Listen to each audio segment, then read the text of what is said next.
football stuff going on. Lewis, if I were to say Shedeur Sanders is going to be the Browns starting quarterback when this season begins, is that ridiculous? No, Greeny, you know, it's not ridiculous as long as they are able to. And I heard Dan Graziano talking about this morning earlier on ESPN Radio. Yeah, I listen to it when I'm in my car in the morning. It's all as long as they can get him enough reps. And it sounds like Kevin Stefanski is aware of the fact that in order to create a real quarterback competition, he has to kind of change some things in terms of the way he divvies out reps during the preseason and during the offseason. If he can compete with Dillon Gabriel, if he can compete with Joe Flacco, he can compete with Kenny Pickett, there's a very good chance that if this is an organic competition with a level playing field, he could be your starter week one, no question about it. Look, sometimes we attach this number now. He was a fifth-round draft pick, and I understand that there was a reason for that. I'm not pretending it doesn't matter at all.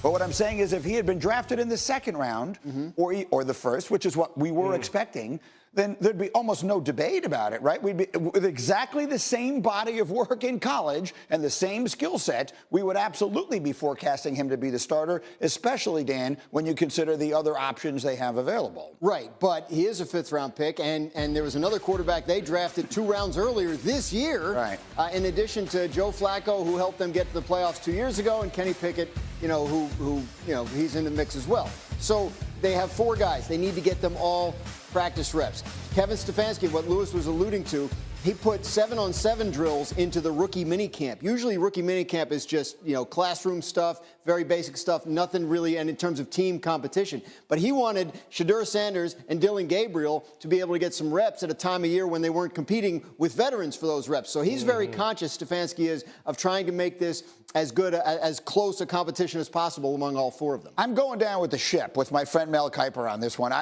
He is the most underdrafted player that I can ever remember. I genuinely believe if he has a chance, a real chance, he's going to wind up making a run at the starting job there sooner rather than later. All right, the next one. Lewis, I was looking over on ESPNBet.com. The Bears' win total for this year is 8.5 wins. This is at ESPN Bet. They only won 5 games last year. So if someone said they're going to be the most improved team in the league this year, is that ridiculous? That's not ridiculous at all. Look, I think, last year when we talked about the Bears and specifically offensively and the lack of development that we saw from Caleb Williams, we pointed squarely to Shane Waldron, the former offensive coordinator, and the fact that there just wasn't a good plan on top of the fact that there just wasn't enough surrounding him. Well, all of that has changed this year with Ben Johnson coming in, with the revamping of the interior 3 of the offensive line, and then the work that they did in the draft, Greeny, and we were there on the desk and we saw it. We saw them draft Colston Loveland. We saw them draft Luther Burden, wide receiver, tight end, respectively, to go along with a guy like DJ Moore, and Rome Odunze.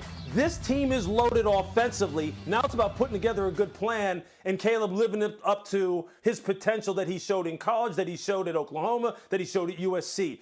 And if all that comes together, this could be one of the more explosive offenses in the NFC and in the league overall. Now, I know that's a big leap. People say, hey, look, let's just crawl before we walk. Let's walk before we run.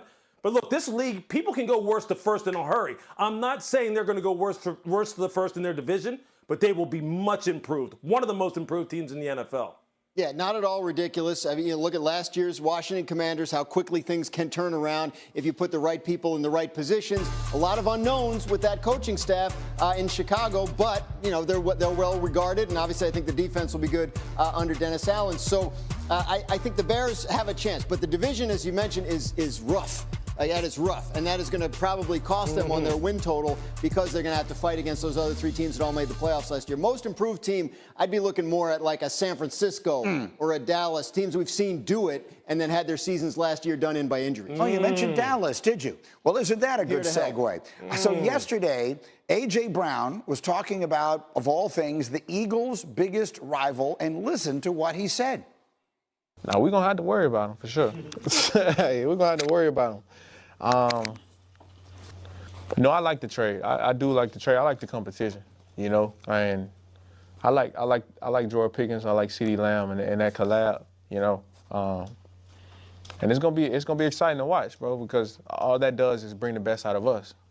So if we know how they coming, we know we gotta step it up, George Pickens could wind up being one of the most undercovered stories of this entire offseason, if he, and it's a huge if, plays up to his enormous potential. Their win total is only 7.5 wins at ESPN Bet. So, Lewis, here's a question I never would have thought I would ask on a show I host, but are we sleeping on the Cowboys? Am I not paying enough attention to the Cowboys? I don't think so, Greeny. Look, I'm gonna look at this from two sides, okay? There's a reason why, you know, when we're talking about football and we're talking about team building, that it's just not about physical skills and what things look like on paper. And the fact that the Pittsburgh Steelers pulled the plug on George Pickens and said, hey, look, instead of like looking at this 3, 4, 5 years down the road and investing the kind of money we, you know, need to invest in a guy like you in order to retain you, meaning an upper echelon wide receiver, you know, we just don't think that the risk and reward is in our favor. So we're going to send you down the road to Dallas. So look, we understand the kind of things that George brings as a high riser, above the rim type of player outside the numbers as a true X wide receiver, a guy who can win one-on-one, who's a quarterback's best friend. But it's more than just that. It's about fitting into that culture, being a positive influencer on that locker room for 17 weeks. Not just for a mini camp, not just for a play here and there, but a guy who's going to show up on time, that who's going to be a force multiplier, who's going to be dependable, who's going to be a good team. Like, all those things are what adds up to you, helping you make a team a contender, not just highlight reel catches.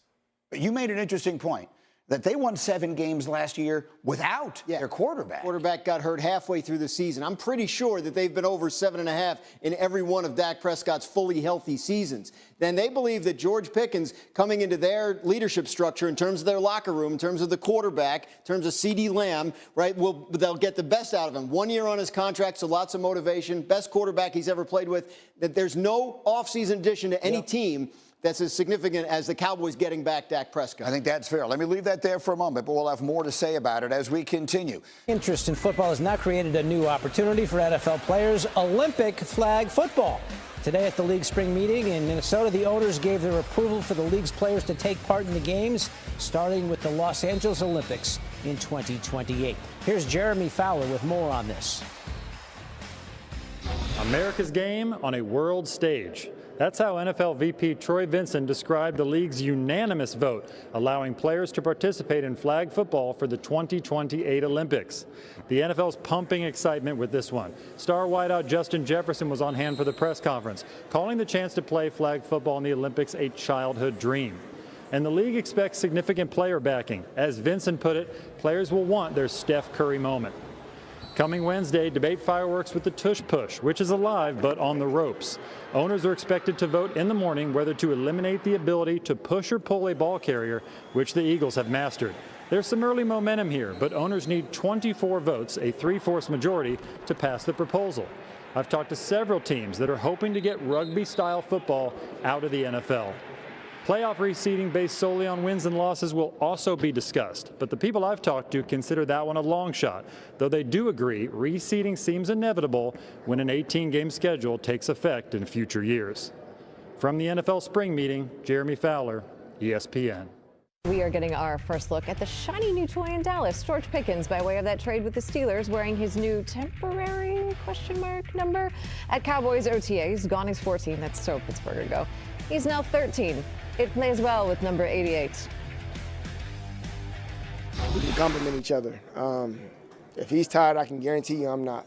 You know, so just being his backbone and being here for him and letting him know that he got some help on the other side for sure. That's a dog and that's willing to win, and I'm going to do everything in my power to do that.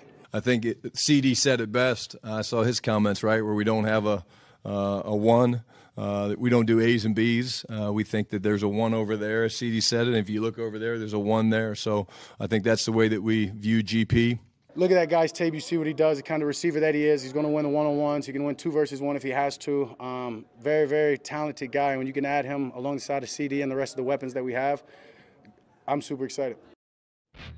Well, over the last 2 seasons, Lamb has nearly 1,700 more receiving yards than any other Cowboys player. That is the largest gap between any team's top 2 receivers. Móc cho hết cái hàng này nha, là mình sẽ được cái chiều cao của túi nha, mình sẽ không tăng mũi nữa nha. Mũi tiếp theo này.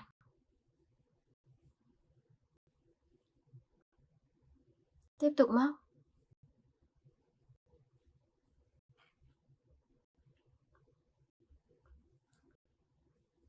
Tiếp tục mũi nữa này.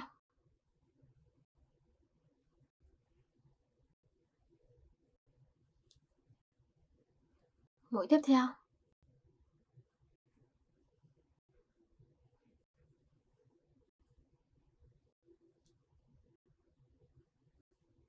Đấy, mọi người cứ móc luân phiên như thế này. Tiếp tục những mũi nữa vào nha mọi người.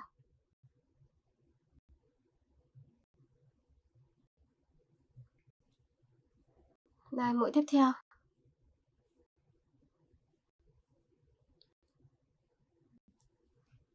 Tiếp tục móc xuống.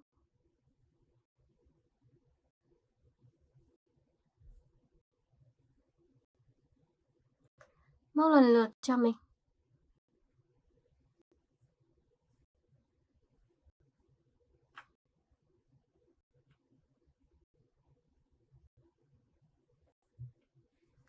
Rồi, lại móc xuống nữa nha.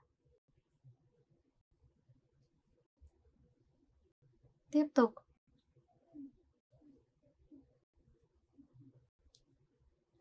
Mũi tiếp theo.